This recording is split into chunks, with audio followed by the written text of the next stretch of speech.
घसीट रहा है, जिसे भारत ने उठाया वही हमें मिटाने की कोशिश कर रहा है। अब बहुत हुआ सब्र हमारा, अब और नहीं सहेंगे हम। वक्त आ गया है, बांग्लादेश को उसकी औकात दिखा देंगे हम। नमस्कार, स्वागत है आपका इस शो में। मैं हूं आपके साथ शिवम दत्त मेहता और आज बात करेंगे बांग्लादेश की नई चालबाजियों की और चीन से बढ़ती उसकी नजदीकियों की। और उसकी नजदीकियों को देखते हुए भारत ने ऐसा सबक उसको सिखाया है जिसे देख बांग्लादेश की नींदें उड़ गई हैं। भारत ने बड़ा कदम उठाते हुए उसकी ट्रांजिट सुविधा पर रोक लगा दी है, यानी भारत के रास्ते से बांग्लादेश व्यापार नहीं कर सकेगा। दरअसल बांग्लादेश की अंतरिम सरकार के प्रमुख मोहम्मद यूनुस ने हाल ही में चीन के दौरे के दौरान भारत के पूर्वोत्तर क्षेत्र को लेकर एक विवादास्पद बयान दिया, जिसमें उन्होंने कहा कि पूर्वोत्तर भारत पूरी तरह से जमीन से घिरा हुआ है और बांग्लादेश ही इस पूरे इलाके के लिए एकमात्र समुद्री दरवाजा है। हाल ही में बिम्स्टेक समिट में पीएम मोदी ने यूनुस से मुलाकात की थी और सकारात्मक रिश्तों की बात की थी, लेकिन भारत बांग्लादेश को ना तो अब रास्ता देगा और ना ही राहत।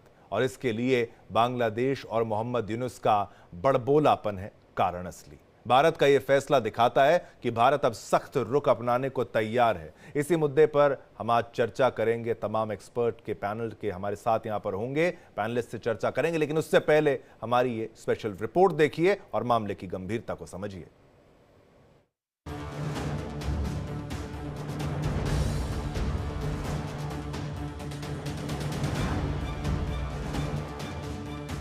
चीन से नई नई यारी बांग्लादेश को पड़ी भारी। बांग्लादेश को भारत ने दिया जोर का झटका। अब पड़ोसी देशों के साथ कारोबार करना होगा मुश्किल। भारत ने रोक दिया बांग्लादेश का रास्ता। चीन की गोद में बैठ उछल रहे मोहम्मद यूनुस को भारत ने दिखाई औकात।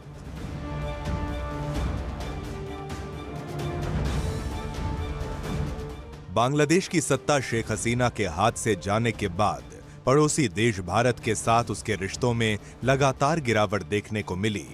हाल ही में बांग्लादेश की अंतरिम सरकार के सलाहकार मोहम्मद यूनुस ने भारत के पूर्वोत्तर क्षेत्र को लैंड लॉक्ड बताया था, जिसकी तीखी आलोचना हुई। अब भारत ने बांग्लादेश को मिलने वाली ट्रांसशिपमेंट सुविधा को पूरी तरह से बंद कर दिया है।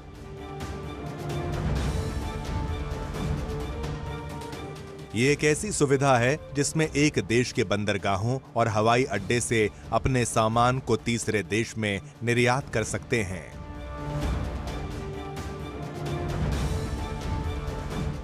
अब आपको समझाते हैं कि बांग्लादेश को कितनी मुश्किलों का सामना करना पड़ सकता है।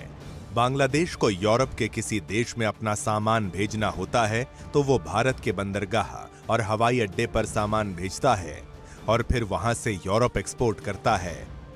इस सुविधा के लिए भारत बांग्लादेश से कोई इंपोर्ट ड्यूटी भी नहीं लेता था और बांग्लादेश को यह सुविधा मुफ्त में मिलती थी। इससे बांग्लादेश को पैसा और समय दोनों की बचत होती थी।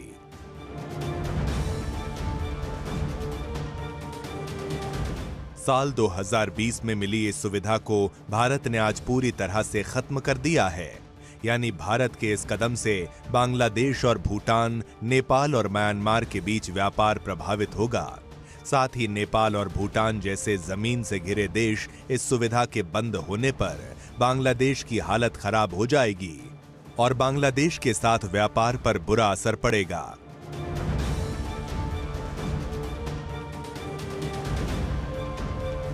बता दें कि भारत से मिल रही सुविधा के कारण बांग्लादेश सिर्फ दिल्ली के हवाई अड्डे से हर साल 80 लाख किलोग्राम का सामान और दूसरे कई सामान दुनिया के दूसरे देशों में निर्यात कर रहा था, जिस पर अब रोक लग गई है। Bureau report, India daily.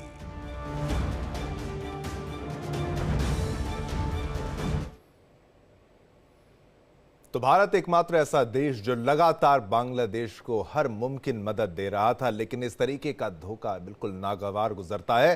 लेकिन बांग्लादेश के मुख्य सलाहकार मोहम्मद यूनुस ने आखिर क्या बात कही थी, क्या कहा था, जरा वो भी सुन लीजिए। 7 states of India, eastern part of India, called Seven Sisters, they are landlocked country, landlocked region of India. They have no way to reach out to the ocean. We are the only guardian of the ocean for all this region. So this opens up a huge possibility So this could be an extension of the Chinese economy. चलिए, आपने पूरे मुद्दे को समझा, हमारी special report को देखा और असली जो प्रतिक्रिया थी उनकी तरफ से, मोहम्मद यूनुस की तरफ से, वो भी हमने आपको सुनाई। अब चलते हैं अपने मेहमानों के पास, उनसे पूछते हैं उनकी राय, क्या वो कहना चाहते हैं इस पूरे मुद्दे पर। हमारे साथ इस वक्त 3 एक्सपर्ट्स जुड़ चुके हैं और भी हैं पैनलिस्ट में। स्वागत करता हूं सलाउद्दीन शोएब चौधरी, पत्रकार हैं बांग्लादेश से, आपने समय निकाला, आपका धन्यवाद। संजीव श्रीवास्तव हमारे साथ हैं, विदेशी मामलों के जानकार हैं, आपका धन्यवाद, आप हमारे साथ हैं। अमित तिवारी, अर्श शास्त्री, आपका भी धन्यवाद, आप भी हमारे साथ हैं। तो इस मुद्दे पर शुरुआत करते हैं, क्योंकि मुद्दा बांग्लादेश का है, इसलिए सलाउद्दीन शोएब चौधरी, आपसे मेरा ये प्रश्न रहेगा सबसे पहले, आखिर क्या जरूरत थी मोहम्मद यूनुस को इस तरीके का बयान देने की, उत्तर पूर्वी राज्य को लैंड लॉक्ड बताने की, और उसके बाद जो भारत का रिएक्शन है, इसको किस नजर से देख सकते हैं आप? बहुत बहुत धन्यवाद। देखिए, यूनुस तो एक, संजीव भाई ने भी बहुत दफा बताए कि यूनुस एक कठपुतली है अमेरिकन डीप स्टेट की, और अभी ये पाकिस्तान का भी कठपुतली है, चाइना के भी बिना। सो यूनुस तो कोई लीडर है नहीं, ये एक फ्रॉड है, और ये जंगी जिहादियों को लेकर चल रहा है। बांग्लादेश को आतंकवादी की कुरुक्षेत्र बनाने की कोशिश में बांग्लादेश की इकोनॉमी को बर्बाद कर दिया ऑलरेडी।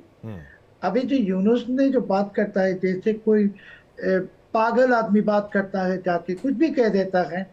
उसने सोचा कि शी जिनपिंग उसको कुछ दे देगा भीख, क्योंकि पाकिस्तान के साथ दोस्ती जो करता है वो भिखारी बनता है। पाकिस्तान एक भिखारी मुल्क, कोई कटोरी भी नहीं बिल्कुल, मांगने बिल्कुल, की। बिल्कुल। अभी यूनुस भी वही भिखारी बन गए, कटोरी भी नहीं है। तो गए शी जिनपिंग के पास, जाके सोचा कि ये सब बात करने से कुछ पैसा मिलेगा, मगर शी जिनपिंग तो इतनी बेवकूफ है नहीं, वो पैसा इसे कोई इलीगल या कोई सरकार का कोई टेन्योर नहीं है, देगा नहीं। वो भी अगर मिलिट्री रूलर भी हो, वो चाहते हैं कि एक स्टेबल गवर्नमेंट।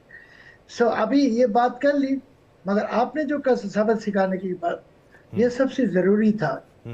देखिए, यूनुस ने तो सिर्फ ये 7 सिस्टर्स को लेके, नॉर्थ ईस्ट को लेके या इंडियन नेशन को लेके जो फालतू बात की, इसे ही नहीं, ये बांग्लादेश में जो हिंदुओं के ऊपर नरसंहार चल रहा है, अत्याचार चल रहा है, 5 अगस्त से शेख हसीना की तख्ता पलट के बाद, और बांग्लादेश में अभी जो हालत है, पत्रकार को जेल में डालते हैं, सबको जेल दे दिया। ये बांग्लादेश को एक जेल की मुल्क बना दी और जंगी जिहादी की देश बना दी। सो अभी हम बांग्लादेशी होने के नाते भी कहेंगे कि इसको सबक सिखाना बहुत जरूरी है। बिल्कुल। मगर आपने जो कहे कि ये एक्सपोर्ट में जो प्रॉब्लम होगा, देखिए बांग्लादेश का अभी एक्सपोर्ट रहेगा नहीं। हमारा गारमेंट सेक्टर ऑलरेडी कोलैप्स कर गई। बिल्कुल।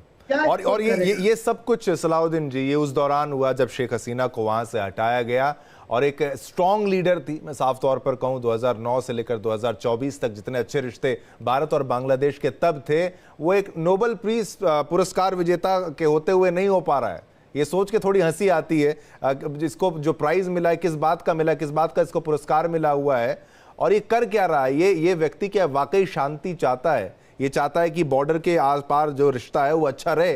क्योंकि इस तरीके के अगर स्टेटमेंट देता है, चीन को उकसाने का प्रयास करता है। अब चीन की हालत आप देखिए, सभी पैनलिस्ट मेरे साथ है, चीन की हालत देखिए, 125% जो टैरिफ लगाया है चीन पर, तो चीन भारत से दोस्ती करना चाहता है एक बार फिर से, कि हम आपके यहाँ पर डंप करेंगे, वहां से आप एक्सपोर्ट कर पाएं। तो चीन को तो भारत की जरूरत है, और ये भारत का पड़ोसी होके यूनुस आंख दिखाता है। इसको क्या लगता था?